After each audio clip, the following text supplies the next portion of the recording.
Bava Metziah Daf. Ela moreover, rather, Rabbi says, Simonin Deiraisa. Distinguishing marks is Mideiraisa. As it says, and shall be with you until your brother claims. Would it enter your mind that he would give you a lost item before he claims it? Elder Shuam Rami, Aini Rami, it's the worst is from it. If you say that distinguishing marks is Deiraisa, Intim Salaimar. What do you mean, Intim Salaimar? Apashadli Simanan Deiraisa. You just said that Simanan is Deiraisa. Because we could, as we explained, that when the Mishnah states that the finder scrutinize whether he's a Ramai, he does so on the basis of witnesses and not on the basis of Simanan. And we're now goes back to Rabba's interpretive statement. If you see the simanim of an item on the basis of distinguishing marks is Deiraisa, and the case where an item is found and two people claim it's theirs, simanim is simanim yaniach. One describes simanim on the item, the other describes simanim, so the finder shall leave it in his possession, not give it to neither claimant. Simanim ve'edim. In the case where one person describes marks on the item, and the other brings two witnesses to support his claim, so the balaydim, it should give it to the balaydim. Then edachad kemandala sadami. One witness is not as one who is not there. And the finder shall leave in his possession. In other words, the edus of the edechod has no legal standing in the case. If one of claims to a found garment, brings witnesses who testify that the garment was woven for him, and others says the witnesses that the garment has fallen for him, the garment shall be given to the Eidim who testify that the garment had fallen for him.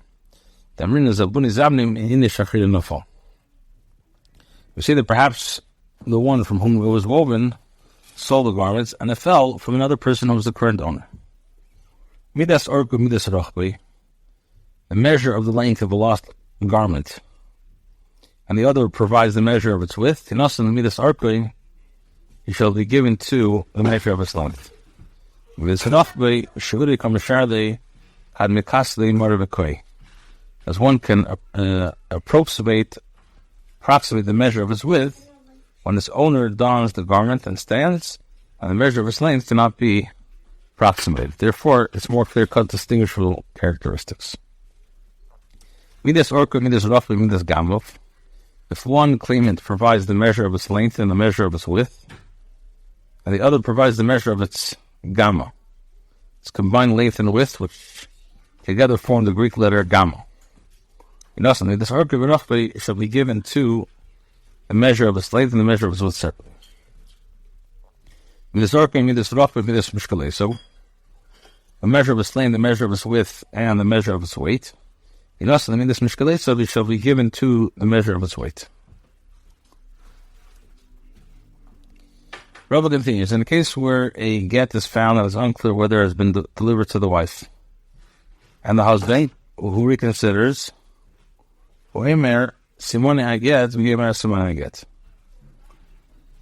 states the simanim marks on the get, and the wife wants to divorce, states the simanim marks on the divorce. In lost someone, she give to her, but my. Why? You didn't mean this arc of it off, buddy. It always says for the measure of the height and the measure of the width, the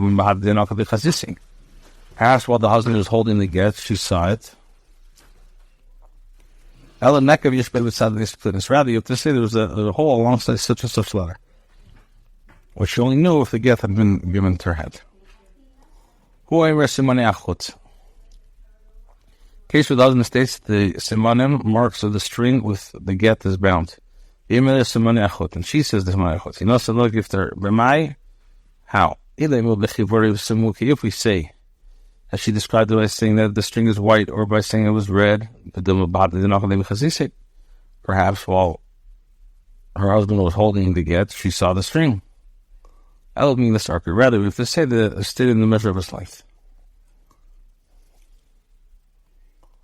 In the case where the husband claims that the get was not given to the wife, the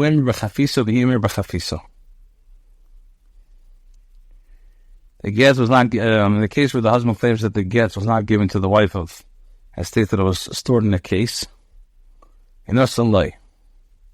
shall be given to the husband. My time. Well, what's the reason? She knows that the places, any valuable items that he has in the possession of the case. So the Mishnah, until when is one who finds a lost item obligated to proclaim his find? He is obligated to do so until the moment that the neighbors will know of its existence. These are the words of Rameir. This is Shalish to Golim. It has to be 3 of the Golim. And for 7 days after the last of the Shalish to Golim, so the owner will have time to go to his home, and return to Yerushalayim. A trip lasts for up to 3 days, and proclaim his loss of 1 day. The Mishnah teaches that one must proclaim his find until the neighbors will know its existence. Tana Tat, Shchena Aveda. One must proclaim his find until the neighbors of his lost items will know its existence. My Shchena Aveda. What is the meaning of neighbors of the lost item? Ile Meshchena the Bava Metziah Daf. If you say it's reference to the neighbors of the owner of the lost item,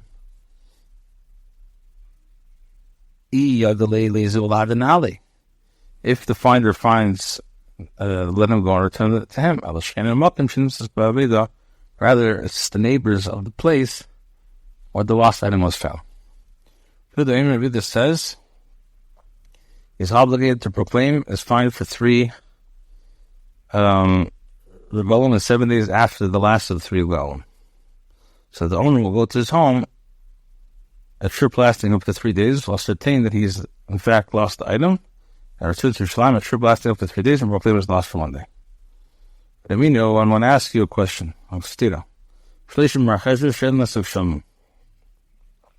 Third of the month of Marcheshvan, one starts to request rain. Emil says on the 7th of Marcheshvan, which is 15 days after the conclusion of the Chag. So that the last of those who are in Eretz Yisrael have reached their homes beyond the Euphrates River. So we see it takes 15 days for those who come for the Yom Tov to return home, not 3 days. Or is the Kash is not a question. And Regiel's statement is referring to the first Beis HaMikdash, which took 15 days, whereas Regiel's statement is returning to the second Beis HaMikdash. During the first Beis HaMikdash, the Nefishi shalt to go, the Jewish people were numerous. Because it says, Yehuda Yisrael Ram Kechela Shalayom Larov. Yehuda and the Yid Armenia has the sand that is by the sea in multitude. But in Kulahai, we need that much time for them to travel from Yerushalayim to the farthest reaches of Eretz Yisrael due to the wide distribution of the large population. And the Sheni, Lenefish Yisrael Tuva, and Jewish people were not very numerous. The Chsivu, as it says, called Kohol, the whole congregation together was 42,360. We did not need much time to travel with a limited distribution for the small population. It says, so the Krenim the Leviim, and the singers and the porters, and all Israel in the cities. Plus, it indicates that despite the limited numbers, the Jewish people dwelt in all the cities that they inhabited previously, and the distance to that far reaches Eretz Yisrael was no shorter than during the Beis HaMikdash period. Bai continues, and since this is reality, it comes to the opposite is reasonable. During the first Beis Hamikdash, the Nefishi sold to go. The Jewish people were very numerous, and it's Sabbath Alma, and everyone was structured in groups. Caravans could be found that travel during the day and during the night, living in Kolel. We do not need that much time to travel from Yerushalayim to the farthest reaches of Eretz Yisrael. The Sagi with Lasiyema, 3 days is enough. And the Sheni, when it comes to the Sheni, the Lenefishi Shal Tova, the Jewish people were not very numerous. And when everyone was not structured in groups, and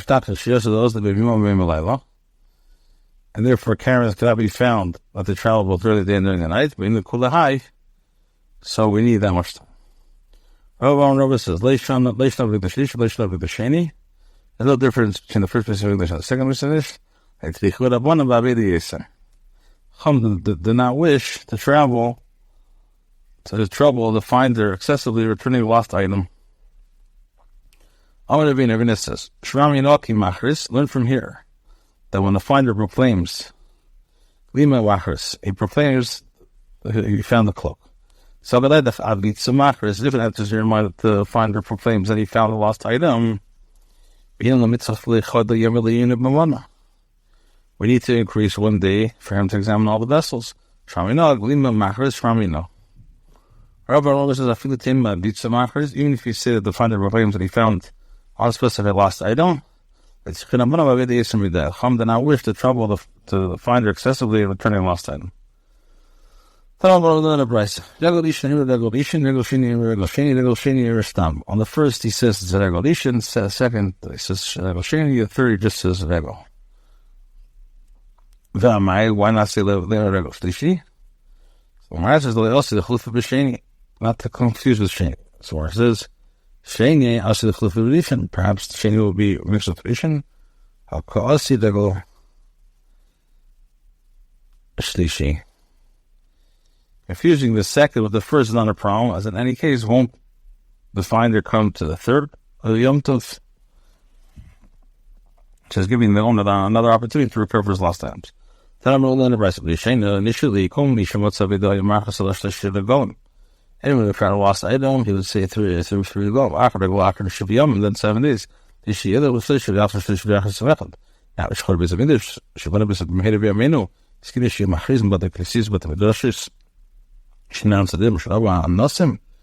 the time that the oppressors proliferated,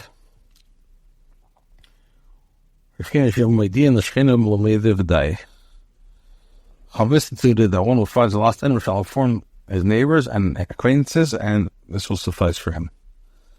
What does it mean from the oppressors proliferated? So the time they say a lost item belongs to the king. Mami found a vessel full of dinners. Certain Romans saw that he was weary, hesitant to take it. The Roman said to him, take it for yourself. We're not Persians to see that the lost item belongs to the king. There was a claimant, a stone in Yerushalayim. Anyone who lost the item would be directed there. Anyone who found the lost item would be directed there.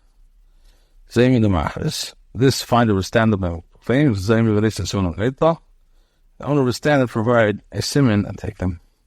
This is what the Mishnah means. Go and see if the stone has been obscured by the rising water. Next Mishnah. The Mishnah says, Omar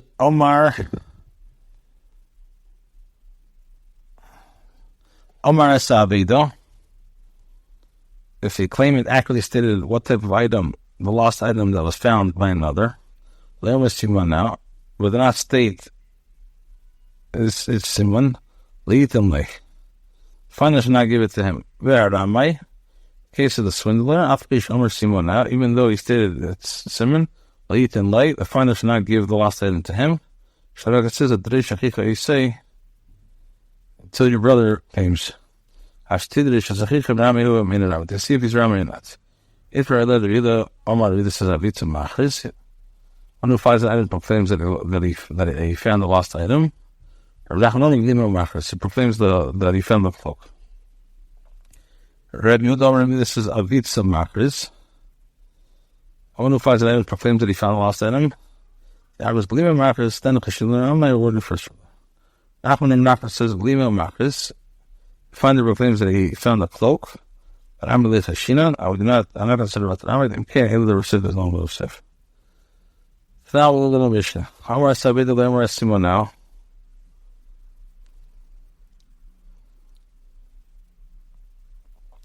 If he states what type of item the lost item was that was found by another, but did not state a sinner as a leitin, the father should not give it to him.